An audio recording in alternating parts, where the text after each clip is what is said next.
Good morning everyone. Meron tayong pupuntahan tayo ngayong upgrade. Actually kaartehan na tong upgrade na to.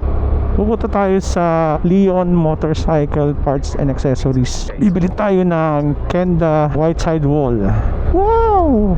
Alam kong babagay sa kanya. Ang question lang doon is kung slippery ba yung ating bibiling gulong. Kasi nakagamit ako ng Shinko. Well, no ng Shinko sa slippery tires. Ginamit ko yung Shinko dati sa aking Vespa. Happy ako sa results, pero ilang beses ako na-slide doon. Dahan-dahanin natin yung upgrade nito mga friends kasi medyo mabigat sa bulsa eh. Modification ba? Kasama ba sa upgrade yan? Parang hindi eh.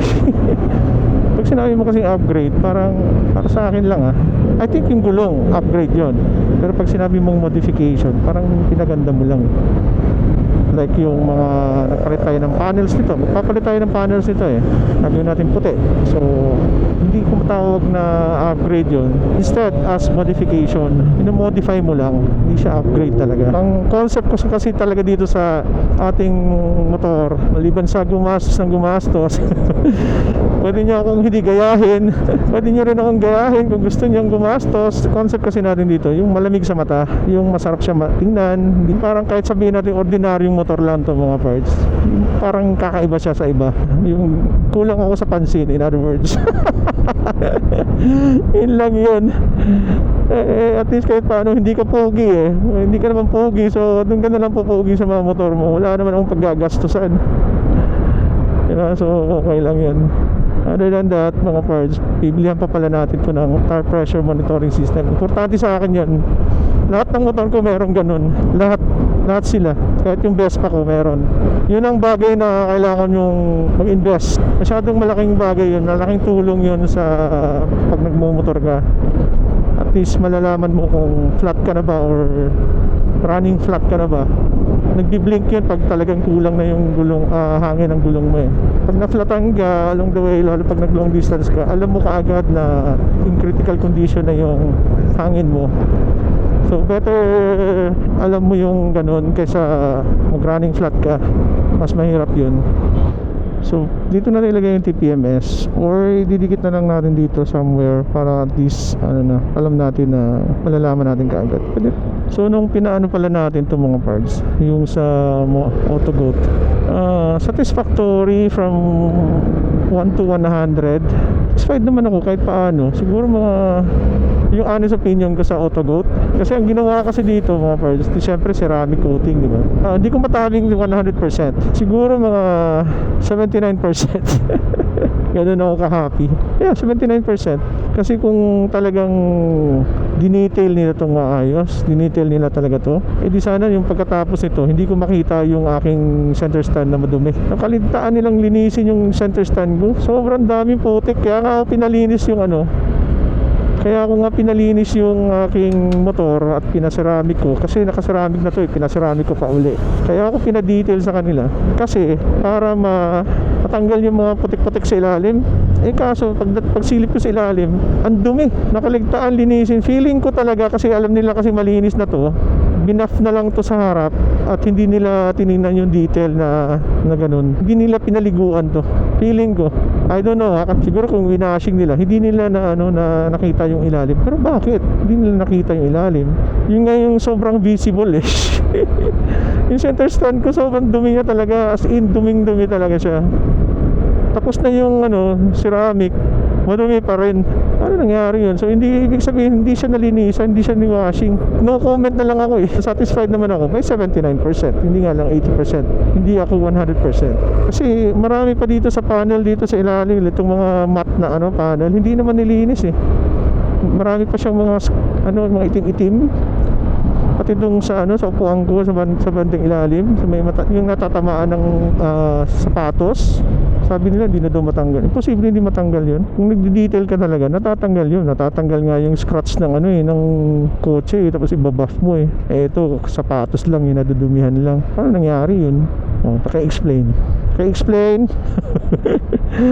Diba? So bakit? Why? So ito, okay, this one, ito, maliit lang na portion yan, pero syempre tinignan ko yan bago ko pinalinis yan. Eh, hindi tanggal. Natatanggal yan eh. Yun lang sinabi sa akin, so hindi matanggal eh. Oh, hindi. Ang gusto ko lang nangyari sa kanila is, di ba, kasi nagdala ako ng ng PPF na kulay dilaw para sa ilaw. Pinalagyan ko ng dilaw yung ilaw ko eh. Yun, nilibre nila yun. Bakit nila nilibre? Eto, may question yan eh. May may dahilan yan eh. Dahil dun sa center stand na hindi nila nilinis. Dapat may additional bayad yun na 1,000 yata. Ayun na, libre na lang, diba? Kasi nga, madumi talaga yung center stand. Parang akala mo galing putik eh. Hindi nila nilinis na. Trinapuhan lang nila ng something matanggal lang yung dumi. Feeling ko talaga hindi sila nag-washing ng motor ko eh. Hindi ko na nga sinilip sa ilalim eh, kasi baka ma-disappoint lang ako. Nayaan ko na lang mga parts kasi yung mga ganun, trabaho nila yan eh. Tayo na lang yung review ko. Ito na nga yung review natin sa Autogoat. Ako honest ako mag-review. Ayoko magkaroon ng halong chemical na just because kilala kita or what. Yun yung pinaka-honest ko na review na masabi ko talaga. Honest lang, walang halong chemical.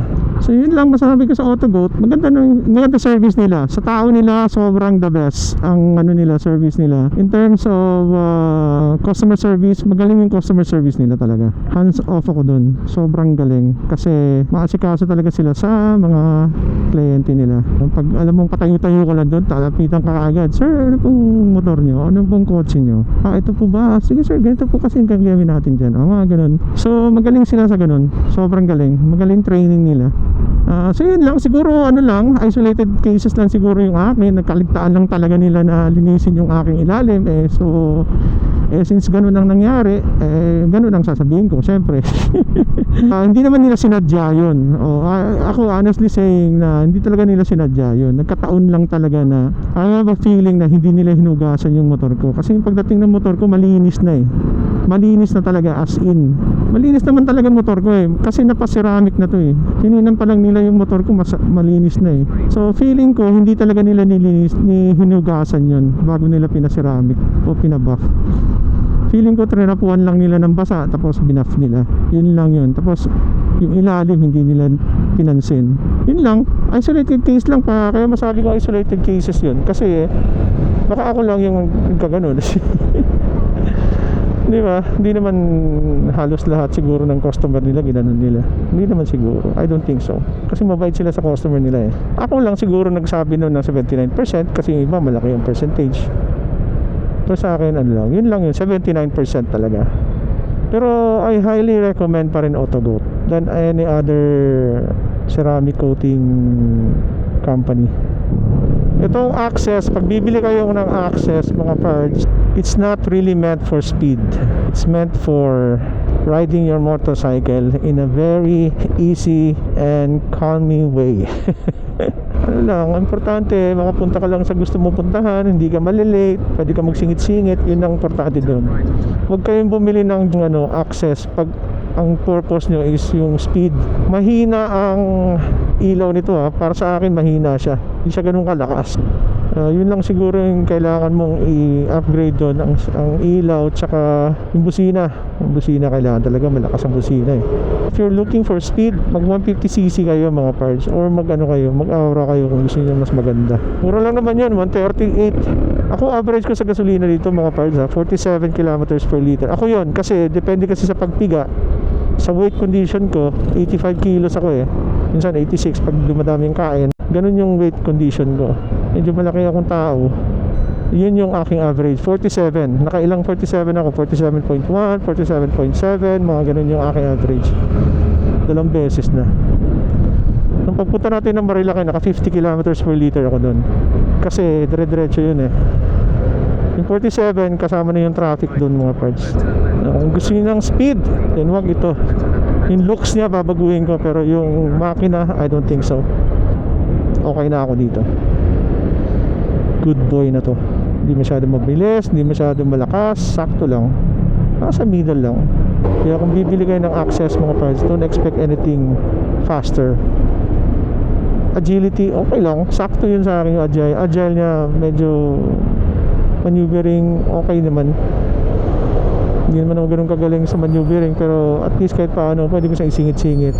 Yun lang masabi ko. At malapit na tayo sa puntahan natin. Nasa Araneta pala siya.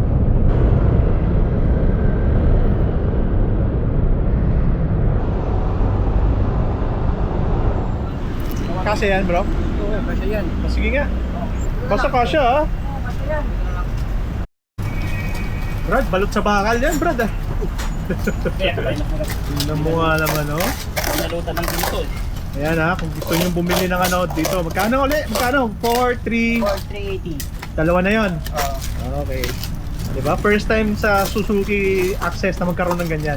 Pusa lapad Brad ah. Kasi pa talaga to? Kasi yan. Kung sa'yo rin Bahala lang. kinakabahan ako sa'yo Brad ah. Tiwala lang, huwag ka lang umasa. Ganda oh. Oh, ganda. Parang mukhang mayaman na, Brad. 2025, ano to? 4 April 3, 2025. So, tsaka maganda yung ano, maganda ang trip nito, ano? Oo. Maganda ba? Ganda oh.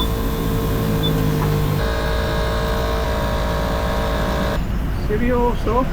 Ikaw yun. Effective siya. Ano ka? Yan, yung mga durog na Tingin. goma niya.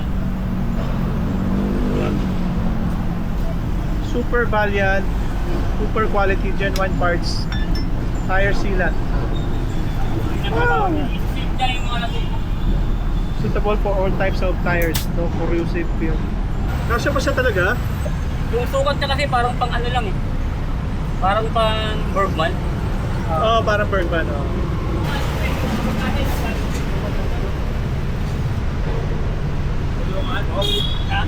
Ilan yata, brush na Natapos din ang ating kahibangan. So nandito yung ating gulong na bagong-bago pa. Ang lalim pa nito ah. So kung sino man gusto nito, benta ko 1.5. So sino gusto nito, makapal pa to oh. Kasi makapal pa.